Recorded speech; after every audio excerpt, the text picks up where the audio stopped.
Shri Venkateswara gold తాకట్టులో ఉన్న మీ బంగారాన్ని విడిపించి కొనబడును.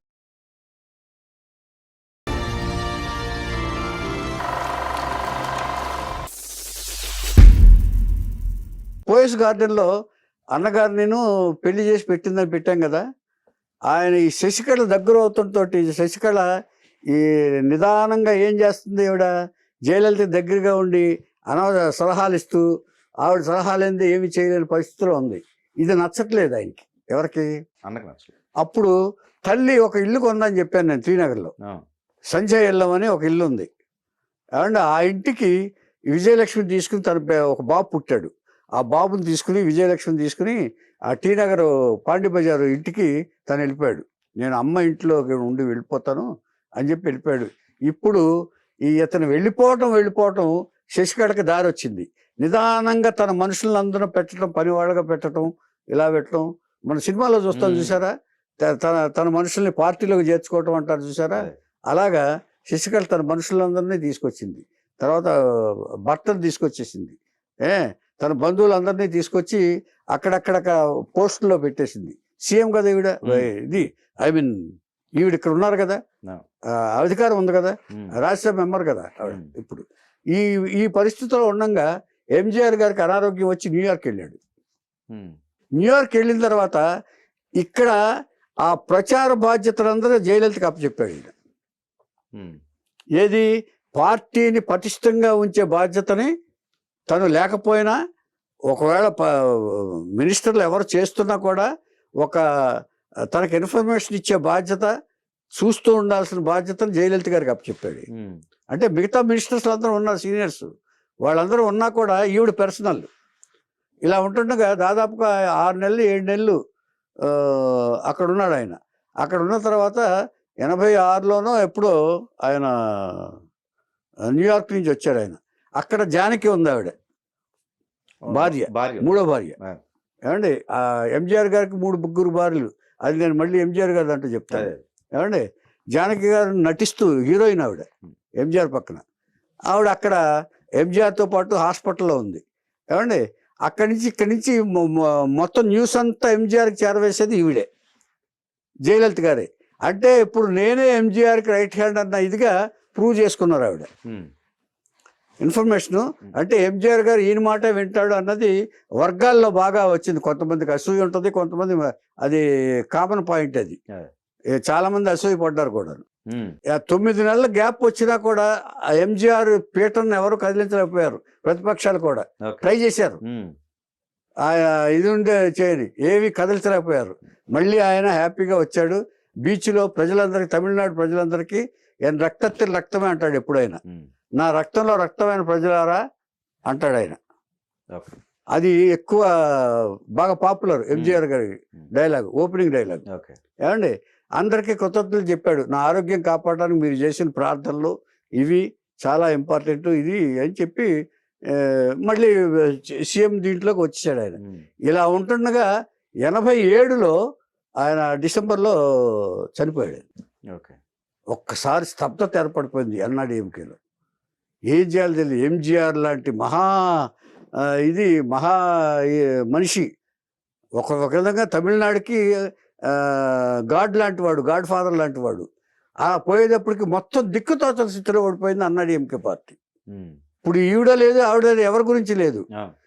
స్పీకరు స్పీకర్కి ఏంటంటే జానకి గారంటే ఎంజీఆర్ కంటే ఈ జయలలిత అంటే పడని ఇది ఉంటుందని చెప్పాను కదా మీకు. ఆ స్పీకర్ కూడా జయలలిత అంటే పడదు. అప్పుడు జానకి గారిని చీఫ్ మినిస్టర్ చేసేసాడు ఆయన పోయిన వెంటనే. ఇమ్మీడియట్గా ఎవరో ఒకరు ప్రమాణ స్వీకారం చేయాలి. సో ఆవిడ వారసురాలుగా జానకి గారిని ఇచ్చేసాడు ఆయన.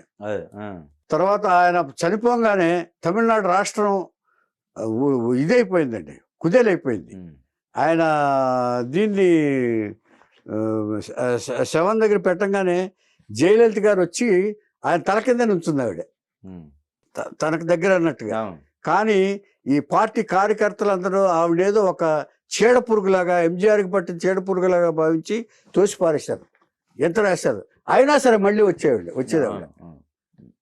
అయినా సరే నా ఎంజీఆర్ గారే నాకు దేవుడు, నా దేవుడు ఆయన అని చెప్పేసి వచ్చి మళ్ళీ వస్తూ వచ్చేది. వచ్చి చేతులు లాగేసి చీర లాగేసి అట్లా పడేసేవాడు వాళ్ళు మొత్తం. అయినా కూడా వదిలిపెట్టలేదండి, అంత పట్టుదల కాదు. ఇంతకీ జయలలిత గారిని ఐరన్ ఉమన్ అన్నారు చూసారా మీరు, అది ఇక్కడ ప్రూవ్ అయింది. ఎవరు ఎన్ని చేసినా కూడా ఎంజీఆర్ని వదిలిపెట్టలేదు, ఆవిడ వదిలిపెట్టలేదు, ఆయన దగ్గరే ఉంది. ఇక చివరాత ఏమి చేయలేని పరిస్థితిలో వాళ్ళందరూ ఊరుకున్నారు. ఆ తర్వాత అంతిమయాత్రలో కూడా ఆవిడ పాల్గొని ఆయన అయిపోయిన తర్వాత ఇప్పుడు సందిగ్ధంలో పడింది. ఇప్పుడు ప్రభుత్వం ఎవరికి అప్పు చెప్పాలి అనేది స్పీకర్ దాంట్లో సందిగ్ధంలో పడింది. ఆ సందిగ్ధంలో పడి ఏం చేశాడంటే ఆయన జానకి గారిని వారసులు, అంటే జానకి గారు అంటే కొంచెం ఇష్టం, జయలలిత అంటే ఇష్టం లేదు. జానకి గారు అంటే ఇప్పుడు 3 పెళ్లిలో మూడో ఆవిడ. అదే సినిమా ఆర్టిస్ట్ గా ఉంటుండగా హీరోయిన్ గా చేస్తుండగా పెళ్లి చేసుకున్నాడు. పెళ్లిళ్ళు గోలేందో నిజంగా ఆశ్చర్యం అనిపిస్తుంది. శోభన్ బాబు గారి దగ్గర చేసిన తప్పు కూడా కాదు, అంటే ఒక రకంగా అనుకోవచ్చు. ఇది కూడా అదే అనుకోవాలి, ఇది కూడా అంతే కదా, అంతే కదా. ఇక్కడ కాదండి, ఎంజీఆర్ గారితో ఒకటి ఉందండి, ఆయన శ్రీకృష్ణుడే. ఏ హీరోయిన్ అయితే శ్రీకృష్ణుడే. పెళ్లిళ్ళ విషయం అండి, పెళ్లిలో ఇంకా 4వ పెళ్లి అయ్యేది కదా. అంటే ఒకటో ఇద్దరు చచ్చిపోయారు. అవన్నీ నేను చెప్తాను, ఎంజీఆర్ది ఉంది నా దగ్గర. వీళ్ళు సందిగ్ధంలో ఉన్నారు కార్యకర్తలు అందరూ. ఇప్పుడు జానకి గారిని యాక్సెప్ట్ చేయాలా, జయలలిత ఏమో ఎంజీఆర్కి దగ్గరగా ఉండేది. ఎంజీఆర్ గారేమో జయలలితనే ఆకాశానికి ఎత్తేసాడు, ఆయన ఎక్కేసి కూర్చోబెట్టాడు ఆయన ప్రచార కార్యదర్శిగా. ఇప్పుడు జానకి గారు ఉన్నారు. రేపు ఆయన ఏం చెప్పాడు మళ్ళీ, రాజ్యాంగం ప్రకారం మీరు అవిశ్వాస తీర్మానం ఎదుర్కొంటే దాన్ని నిరూపించుకోవాలి మీరు విశ్వాస తీర్మానాన్ని అని చెప్పి ఒక ఇది పెట్టాడు, 1 నెల రోజులు టైం ఇచ్చాడు. ఈ 1 నెల రోజుల్లో ఏం జరిగింది, అది ఏం చేయాలి అనేది జయలలిత ఆలోచనలో పడింది. ఆ పక్కనే శశికళ కూడా ఉంది. ఒక రకంగా ఈ 9 నెలలు ఆయన అక్కడ ఫారెన్ లో ఉన్నారు కదా, ఏది చికిత్స చేయించుకుంటూ, అప్పుడు ఈ జయలలిత గారే హ్యాండిల్ చేసి ఉండొచ్చు అనుకోవాలిగా. ఇవ్వకూడదండి, ఎందుకంటే ఆర్థిక మంత్రి, హోమ్ మినిస్టర్ వీళ్ళందరికీ అప్పచెప్పాడు ఆయన. నిధుంజలి అని అప్పుడు మినిస్టర్లు సీనియర్ మినిస్టర్లు ఉన్నారండి. కాకపోతే టాపులు అయిపోయేది, గవర్నమెంట్ పడిపోయేది అప్పుడు అలా కనుక చేసుంటే. అనాథరైజ్ చేయకూడదు. ఆవిడ రాజ్యసభ మెంబర్ అప్పుడు.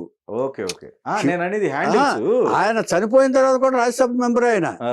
ఈవిడ 84లో రాజ్యసభ మెంబర్ ఇచ్చారండి, 89 వరకు. కాకపోతే పార్టీ పరంగా ప్రచార కార్యదర్శి అంతే, అంతవరకు పోస్ట్ ఉందో తప్ప అసలు అడ్మినిస్ట్రేషన్ అసలు అలా ఇవ్వకూడదండి. అది ఎంజీఆర్కి తెలుసు. ఎంజీఆర్ ఇచ్చుంటే ఆయన కూడా పడేసేవాళ్ళు ఆ రోజుల్లో. అందుకని ఎంజీఆర్ తెలివిగానే వ్యవహరించాడు ఆయన. అందుకని రాజ్యసభకు పంపించేశాడు ఆయన. అంటే ఎందుకు పంపించాడో తెలుసండి మీకు? రాజ్యసభకి ఇక్కడ వ్యతిరేకత వస్తుందని, ఏది పార్టీలో ఆవిడ ఉంచొద్దు అంటున్నారు. ఇక్కడ ఉంటే ఈవిడ్ని ఇలాగే నన్ను కూడా సంటేస్తారు వీళ్ళు, ఈవిడ్ని ఢిల్లీ పంపించేద్దామని చెప్పి పంపించేశాడు ఆయన. అంటే తెలివైన రాజకీయం అంటే చూడండి వాడు.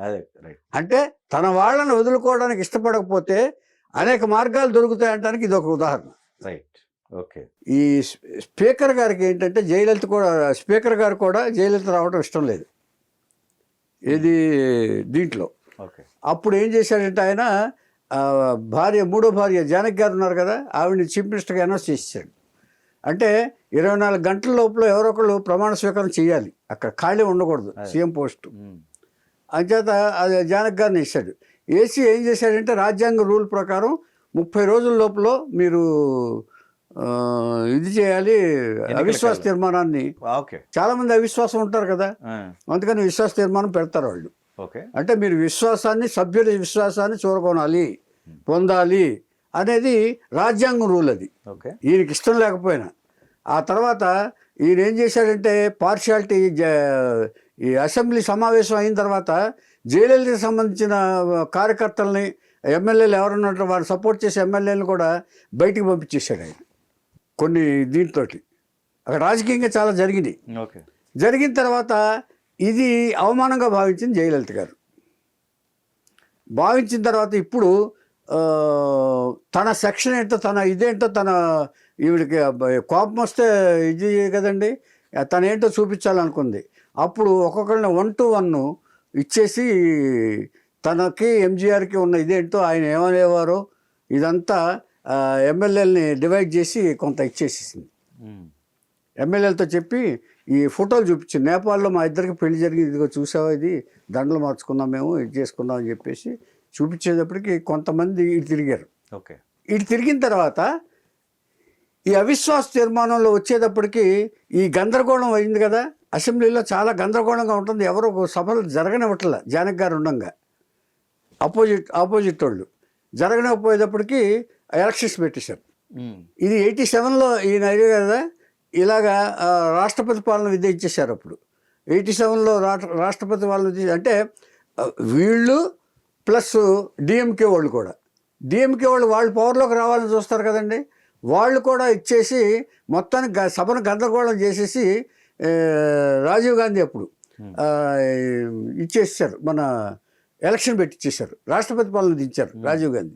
రాష్ట్రపతి పాలన దించిన తర్వాత 89లో ఎలక్షన్స్ పెట్టేశారు. ఓకే, అంటే 88 ఎండ్లోను అలాగే 89 బిగినింగ్లోనూ ఇచ్చేసారు, ఎలక్షన్స్ పెట్టేశారు. ఎలక్షన్స్ పెట్టేసిన తర్వాత ఈవిడేమో 96, జానకి గారేమో జానకి గారికి తనకి విశ్వాసం లేకపోయింది, ఇక ఆవిడ రిజైన్ చేసేసింది. ఆవిడ ఇచ్చేదంటే వీళ్ళు ఎలాగో ఇచ్చేసేస్తారు, ఇంత గందరగోళం మధ్య నేను పరిపాలన చేయలేను అని చెప్పి ఆవిడ రిజైన్ చేసేసింది. రిజైన్ చేసిన తర్వాత రాష్ట్రపతి పాలన పెట్టేశారు. రాష్ట్రపతి పాలన పెట్టిన తర్వాత అప్పుడు ఎలక్షన్స్ అనౌన్స్ చేశారు.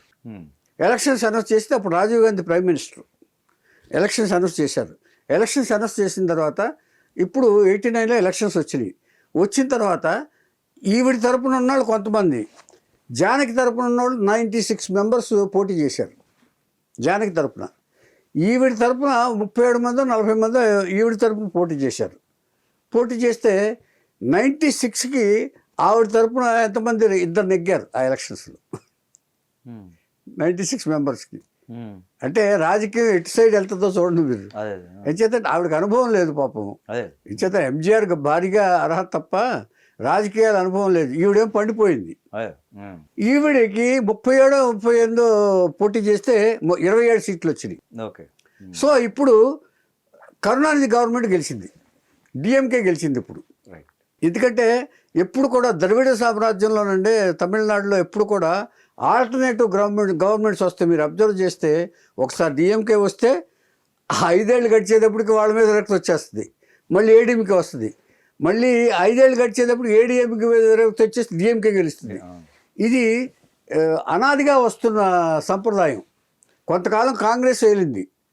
కాంగ్రెస్ తర్వాత ఈ ద్రవిడ ఈ పార్టీలే డామినేట్ చేస్తున్నాయి తమిళనాడుని. ఇంకో పార్టీని, రాజకీయ పార్టీని అసలు రానివ్వట్ల. బీజేపీ ట్రై చేస్తుంది, కాంగ్రెస్ ట్రై చేస్తుంది. They never win in Tamil Nadu. ఏమండి, ఈ పరిస్థితిలో ఉండగా 89లో కరుణానిధి గవర్నమెంట్ వచ్చేసింది. గవర్నమెంట్ వచ్చేసిన తర్వాత చీఫ్ మినిస్టర్గా కరుణానిధి గారు ప్రమాణం చేసి స్వీకారం చేశారు. చేసిన తర్వాత మార్చి 25 ఇది చరిత్రలో నిలిచిపోయే రోజు, ఇది ఒక మచ్చగా మిగిలిపోయిన రోజు ఇది. మార్చి 25 కరుణానిధి గారు ఆయన ఆర్థిక శాఖ ఉంచుకున్నాడు. ఆయన ఆర్థిక శాఖ ఉంచుకుని బడ్జెట్ ప్రవేశపెడుతున్నాడు. ఈవిడ 27 సీట్లు ఉన్నా సరే ప్రతిపక్ష నాయకురాలుగా ఎన్నికైంది జయలలిత గారు. జయలలిత గారు ప్రతిపక్ష నాయకురాలు. ఇప్పుడు ఈయన మార్చి 25 మార్నింగు సభలోకి వచ్చి నేను బడ్జెట్ ప్రవేశపెడుతున్నాను అంది. ఈవిడ లేచి నీలాంటి నేరస్తుడు బడ్జెట్ ప్రవేశపెట్టడానికి అనర్హుడు అని చెప్పి లేచింది ఈవిడ. You are a criminal, you should not present the budget అని చెప్పేసి ఒక గందరగోళం లేవదీసేసింది ఈవిడ. అంటే జనరల్గా అపోజిట్ పార్టీ వాళ్ళు ఉంటారు కదా, వాళ్ళు వచ్చేటప్పటికి గొడవ చేసేటప్పుడు అంటే ఎప్పుడు కూడా ఈవిడ ఎలా ఆలోచిస్తుందంటే తన ఐడెంటిటీ నిలుపుకోవాలి ముందు. ఇక్కడ ఇలాంటి గొడవల వల్ల ఐడెంటిటీ వస్తుంది ఎవరైనా సరే, ఏమండి, అలా ఐడెంటిటీ నిలుపుకుంది. అప్పుడు కరుణానిధి గారు ఈవిడ్ని చాలా దారుణంగా కేకలేశాడు, తిట్టాడు బాగా. నువ్వెవరో నువ్వు అసలు అర్హురాలవే కాదు అని నానా మాటలు, అవి చెప్పుకోలేని మాటలు కూడా మాట్లాడే చేశాడు. అప్పుడు దీనికి రియాక్షన్గా ఆవిడ తరపున ఒక ఎమ్మెల్యే, సెంగోట్టియన్ అనే ఒక ఎమ్మెల్యే ఉన్నాడు, వచ్చేసి కరుణానిధి గారి దగ్గరికి వచ్చి బడ్జెట్ పేపర్ తీసుకొచ్చి చింపేశాడు. చింపేస్తే నానా గందరగోళం, సభంతా గందరగోళం అయిపోయింది. గందరగోళం, వాళ్ళు వీళ్ళు కొట్టుకునే పరిస్థితి వచ్చేసింది. అంతకుముందు కూడా వచ్చింది అది, అందుకనే రాష్ట్రపతి పాలన విధించారు జనక్ టైంలో. ఏమండి ఇప్పుడు వస్తున్నారు.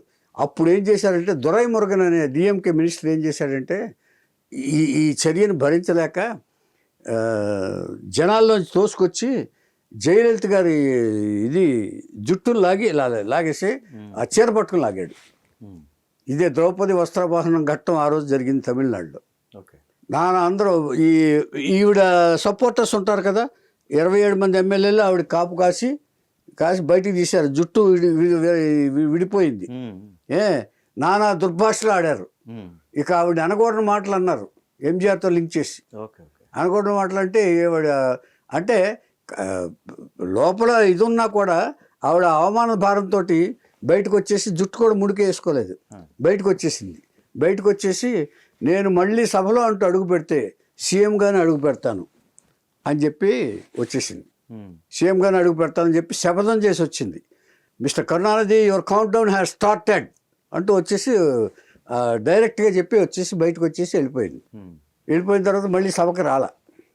ఏమండి ఇలాగా 89లో ఇదైంది కదా, ఎలక్షన్స్ అయిపోయింది కదా. అయిన తర్వాత 90లో మన రాజీవ్ గాంధీ గారి హత్య జరిగింది. రాజీవ్ గాంధీ గారి హత్య జరిగిన తర్వాత ఇక జయలలిత గారు స్టార్ట్ చేశారు. ఈ రాజీవ్ గాంధీ గారి హత్యలో ఈ కరుణానిధి గారి ప్రమేయం ఉంది, ఆయన వల్లే ఆయన కాంగ్రెస్ పడదు కాబట్టి ఈయన ఇచ్చేశాడు అని చెప్పి ప్రచారం స్టార్ట్ చేసింది. తర్వాత రాజీవ్ గాంధీ చనిపోయిన తర్వాత ఏం జరిగిందంటే చంద్రశేఖర్ గారని ఆయన ఒక ఆర్ఎస్ఎస్ అనుకుంటా, చంద్రశేఖర్ గారు ప్రైమ్ మినిస్టర్ అయ్యాడు. ప్రైమ్ మినిస్టర్ అయిపోయిన తర్వాత ఈవిడ గందరగోళం స్టార్ట్ చేసింది, ప్రచారం స్టార్ట్ చేసి రాజీవ్ గాంధీని చంపిన వ్యక్తులతో కరుణానిధికి చాలా సంబంధం ఉంది, కరుణానిధి వల్లే రాజీవ్ గాంధీ వాళ్ళ క్రిమినల్స్కి తన స్టేట్లో స్థానం ఇచ్చి స్టేట్కి అన్యాయం చేసి దేశానికి ద్రోహం చేశాడు కరుణానిధి అని చెప్పి ప్రచారం స్టార్ట్ చేసింది. నమ్మారు వాళ్ళు. నమ్మి మళ్ళీ 90 తర్వాత 90 దీంట్లో మళ్ళీ రాష్ట్రపతి పాలన వచ్చేసింది. కరుణానిధి ఇన్వాల్వ్మెంట్, రాజీవ్ గాంధీ హత్యకు ప్రమేయం ఉంది కరుణానిధితో అనగానే గందరగోళం ఉంటాయి స్టేట్లో, ఇది ఉంటుంది కదా. ఉండేటప్పటికి మళ్ళీ రాష్ట్రపతి పాలన విధించి 91లో మళ్ళీ ఎలక్షన్స్ వచ్చేసింది. 91లో మళ్ళీ ఎలక్షన్లు వచ్చినాయి. అంటే 87లో ఎంజీ గారు చనిపోయిన తర్వాత 89లో ఎలక్షన్లు వచ్చి డిఎంకే వచ్చింది. ఇప్పుడు మళ్ళీ 91లో ఎలక్షన్స్ వచ్చినాయి. ఇప్పుడు ఈవిడికి దాదాపుగా 160 సీట్లతో జయలలిత గారు గెలిచారు.